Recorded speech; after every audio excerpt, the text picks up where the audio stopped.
Princípio da Boa Nova de Jesus Cristo, Filho de Deus, conforme está escrito no profeta Isaías. Eis que envio o meu anjo diante de ti, ele preparará o teu caminho. Uma voz clama no deserto: traçai o caminho do Senhor, aplainai as suas veredas. João Batista apareceu no deserto e pregava um batismo de conversão para a remissão dos pecados. E saíam para ir ter com ele toda a Judéia, toda Jerusalém, e eram batizados por ele no Rio Jordão, confessando os seus pecados. João andava vestido de pelo de camelo e trazia um cinto de couro em volta dos rins, e alimentava-se de gafanhotos e mel silvestre.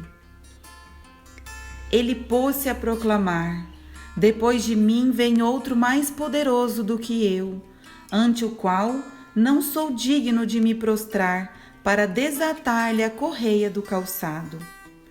Eu vos batizei com água, ele, porém, vos batizará no Espírito Santo.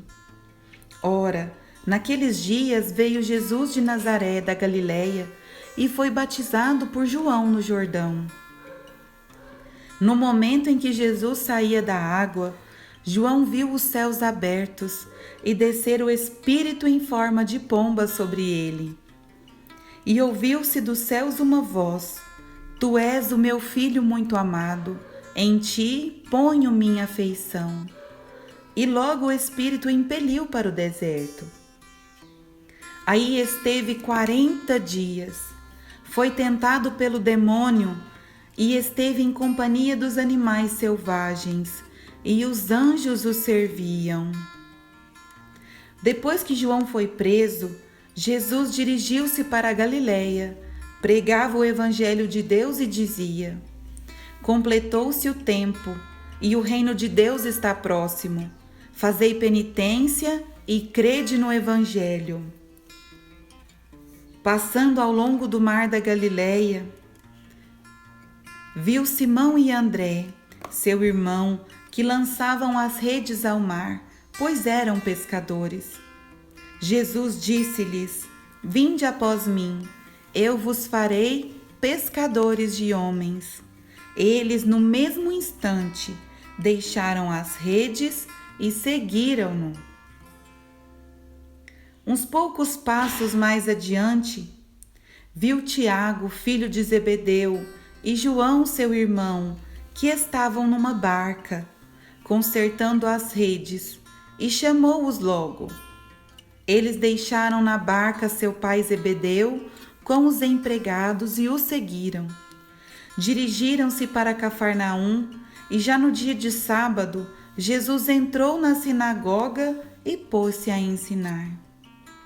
Maravilhavam-se da sua doutrina, porque os ensinava como quem tem autoridade, e não como os escribas. Ora, na sinagoga deles achava-se um homem possesso de um espírito imundo que gritou: que tens tu conosco, Jesus de Nazaré? Vieste perder-nos? Sei quem és, o Santo de Deus. Mas Jesus intimou-o, dizendo: cala-te e sai deste homem. O espírito imundo agitou-o violentamente e, dando um grande grito, saiu. Ficaram todos tão admirados que perguntavam uns aos outros: que é isto? Eis um ensinamento novo e feito com autoridade. Além disso, ele manda até nos espíritos imundos e lhe obedecem. A sua fama divulgou-se logo por todos os arredores da Galileia. Assim que saíram da sinagoga, dirigiram-se com Tiago e João à casa de Simão e André. A sogra de Simão estava de cama, com febre, e sem tardar, falaram-lhe a respeito dela. Aproximando-se ele, tomou-a pela mão e levantou-a. Imediatamente a febre a deixou, e ela pôs-se a servi-los. À tarde, depois do pôr do sol, levaram-lhe todos os enfermos e possessos do demônio. Toda a cidade estava reunida diante da porta. Ele curou muitos que estavam oprimidos de diversas doenças e expulsou muitos demônios. Não lhes permitia falar, porque o conheciam.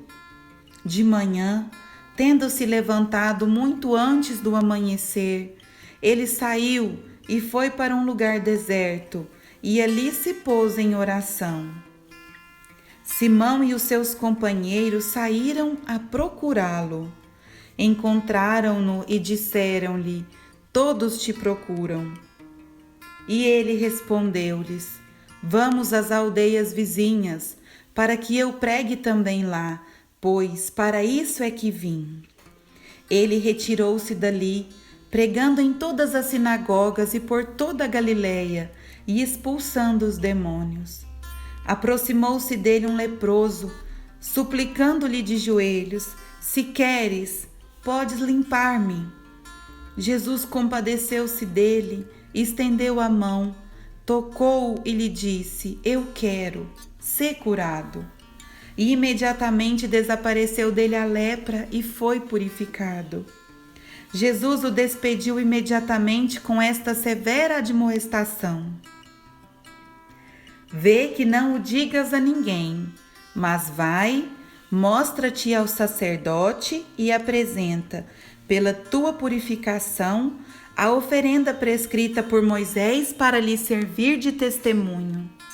Este homem, porém, logo que se foi, começou a propagar e divulgar o acontecido, de modo que Jesus não podia entrar publicamente numa cidade. Conservava-se fora, nos lugares despovoados, e de toda parte vinham ter com ele. Palavra da salvação. Glória a vós, Senhor. Meu irmão, minha irmã, como é rico este primeiro capítulo do Evangelho de São Marcos. Primeiramente, nós vemos no Evangelho que a vida, primeiro de São João Batista, o quanto ele era entregue a Deus, um exemplo tão lindo para nós imitarmos. Depois nós vemos Jesus que vem para ser batizado. Jesus não precisava ser batizado, Jesus é Deus, mas ele fez por obediência, ele fez porque estava nos planos de Deus, nos seus planos. Depois que Jesus é batizado, que dá o início da vida pública de Jesus, Jesus vai para o deserto. E Jesus fica no deserto jejuando e sendo tentado pelo demônio por 40 dias. Meu irmão, minha irmã, Jesus que é Deus, só que Jesus se fez homem. Então a carne, meu irmão, minha irmã, a nossa carne é muito fraca. O jejum e a penitência nada mais é do que para nos fortalecer. Se nós vamos a uma academia para fortalecer a nossa musculatura, o que se faz numa academia? Numa academia, nós pegamos aquele peso. Quem já fez academia sabe falar. No comecinho, gente, depois que você entra numa academia, você sente tanta dor no seu corpo, mas tanta dor que às vezes as pessoas não conseguem andar, não conseguem sentar direito. Por quê? O que é a academia? A academia, ela tá machucando a musculatura. Sabe por quê? Porque quando tem aquele machucado na fibra muscular, o corpo reconstrói uma fibra mais forte no lugar. E é por isso que aquelas pessoas vão ficando com uma musculatura mais torneada, mais forte. Mas ela consegue isso porque ela lesiona o músculo. Então, meu irmão, minha irmã, vamos lesionar as nossas vontades. Vamos lesionar os nossos desejos carnais. Vamos ter vontade mesmo. É penitência que nós precisamos fazer, porque nós temos que ser fortes. O nosso corpo, a nossa musculatura precisa de ser forte, mas a nossa alma também. E a nossa alma só fica forte com o jejum e a penitência. Não é que Deus gosta de ver a gente passar vontade, de ver a gente sofrer, não. Deus não gosta. Deus sabe que o nosso jejum e a nossa penitência é para nos tornar fortes. E Jesus deu-nos exemplo. Antes da vida pública de Jesus, ele jejuou. Porque Jesus sabe da necessidade que o jejum e a penitência é importante para o corpo, para se fortalecer. Lá, Jesus foi tentado. Você acha que nós não somos tentados no nosso jejum? Se o próprio Filho de Deus, se o próprio Deus foi tentado, meu irmão, minha irmã, saiba que você será, que nós seremos, né? E outra coisa importante que nós vemos nesse Evangelho de São Marcos, gente, quando Jesus, ele chama Simão e André, eles largam imediatamente o que eles estavam fazendo e saem para seguir Jesus. Não é um simples, eu vou ali na esquina e volto para minha casa. Não, eles largaram a vida deles, os apóstolos largaram a vida deles para seguir Jesus. Eles largaram e foram segui-lo. Então, meu irmão, minha irmã, isso é um exemplo para nós colocarmos sempre Deus em primeiro lugar na nossa vida. Jesus tem que ser sempre o primeiro. Deus tem que ser sempre o primeiro na nossa vida, né? Outra questão importante que nós vemos é os próprios espíritos imundos reconhecem Jesus Cristo. Eles reconhecem e eles obedecem a Deus. Então, meu irmão, minha irmã, quando nós reconhecemos o Senhor Jesus como Cristo, Filho de Deus, quando nós obedecemos a Ele, eu sinto te falar, mas até os demônios fazem isso. Nós temos que fazer mais. Nós temos que louvar a Deus, bendizer a Deus por tudo que nós temos, principalmente pela nossa existência. Se você existe, meu irmão e minha irmã, independente da condição que você esteja, se eu existo, independente da minha condição de vida, eu existo, e se eu existo, é graça de Deus, é por Deus, mais nada, mais nada. Então, meu irmão, minha irmã, vamos amar a Jesus, vamos agradecer a Deus cada segundo da nossa vida. Outra lição importante que nós vemos nesse evangelho é a cura da sogra de Simão. Jesus a cura. Ou seja, primeiro ponto, quando nós temos Jesus na nossa vida, quando nós estamos próximos das coisas de Deus, Jesus nos cura. Jesus nos cura de tudo que nos faz mal. Jesus ama a gente. Então, outra coisa que eu lembrei é daquele que chegou para Jesus: Senhor, se queres, tu tens o poder de me curar. Então, fala para Jesus agora. Tudo que nós temos, que nós sentimos que precisamos ser curados, fala para Jesus de coração: se queres, Senhor, tu podes me curar. O Senhor pode me curar. Então fala para ele, só que você fala da mesma forma que aquela pessoa disse, se queres. Então não fala assim: Senhor, me cura. Não, às vezes isso que você está passando é uma academia para sua alma. É um sofrimento, é uma lesão que você está sentindo na sua vida, mas talvez isso está purificando a sua alma, meu irmão, minha irmã. Às vezes não, mas todo sofrimento, se você entrega para Deus com carinho, com amor, tudo serve para te purificar. Mas fala para Jesus assim, vamos falar para Jesus: Senhor, se queres, o Senhor pode me curar. Nós estamos reconhecendo que o nosso Deus, o nosso Senhor Jesus Cristo, tudo pode. Ele tudo pode.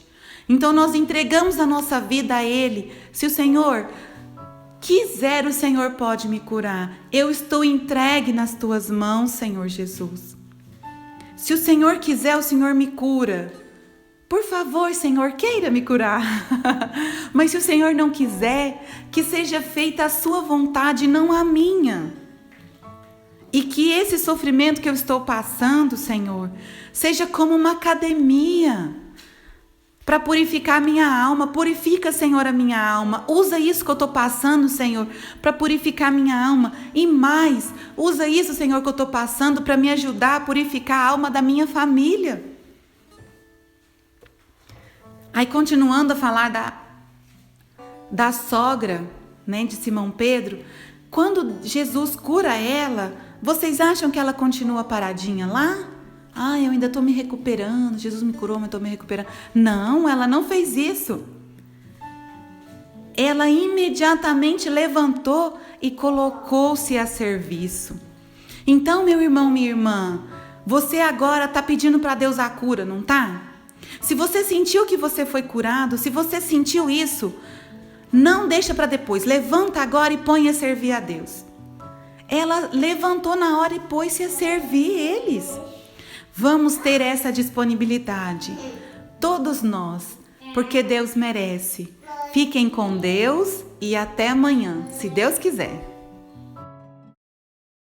Gostou do nosso vídeo? Então nos ajude a levá-lo a mais pessoas. É só clicar no ícone curtir logo abaixo, se inscrever no canal e ativar o sininho para receber as notificações. Muito obrigada!